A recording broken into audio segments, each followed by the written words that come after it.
That moment for us. It definitely took me by surprise, that's for sure. I didn't expect, because he actually walked in, the first thing he was like, first off, where's Devin? And someone was like coughing right next to me, so I didn't hear him say my name. So it was just sort of like silence for him, like, was he saying my name? He was like, had me stand up, but when he was like, you're on scholarship, it just sort of like hit me, because I didn't really know what to expect. I'm like, why did you have me stand up? Like, what's going on? So it was definitely fun. Did your phone blow up, and who was the first person you called? It's been, the first thing I did was text my mom and dad, call them and let them know. But my phone's been blowing up nonstop about the congrats and whatnot. Clearly, you always believed that you were this type of a player. How great has it been to kind of keep proving that and keep getting the recognition for it with a scholarship, with Big Ten Freshman of the Week, Freshman All-American, all of these honors that have come along with the season you've had? I can't say I'm not happy with the way that it's going, but I don't know. I'm just glad to see that I've been able to do what I think that I've been able to do the whole time. So. How big is this bowl game now for you, where there's some guys that have put up a lot of yards and stats this year that aren't going to be a part of this? So it's definitely going to be a big game, especially as we have guys opt out. Other guys' roles sort of get bigger and other guys have to step up.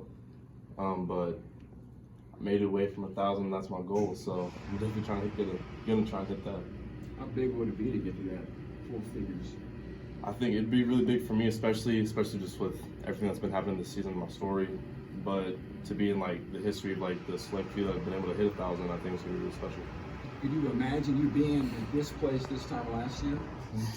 No, not at all. From where I was sitting, not dressing for games, then all of a sudden I'm out here. I've gotten started and just got my scholarships, and it's really fun. Are the NIL opportunities flowing in?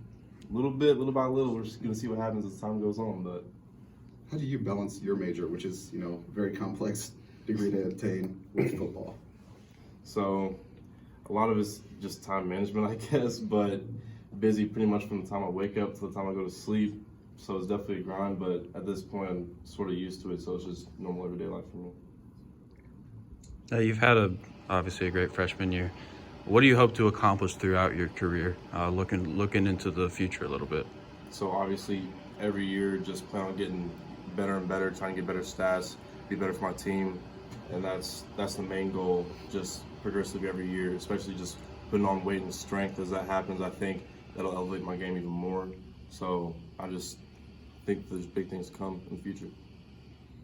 Obviously, Coach Walters was here for a very short time. He's got to get on the road and do his thing, but first impressions of, obviously on you, it had an impact on what he said to this team and what, the guys kind of getting fired up for that. I definitely think it was a very good first impression, in my opinion. Obviously from my point of view, but just from the rest of the guys' point of view, I think the way he came in and just talked to us, I really like him. I think you remembered you rushed for 106 yards on? Yeah, maybe he's like, what did he say? It was in the video about him talking about how we played against him. But anything else?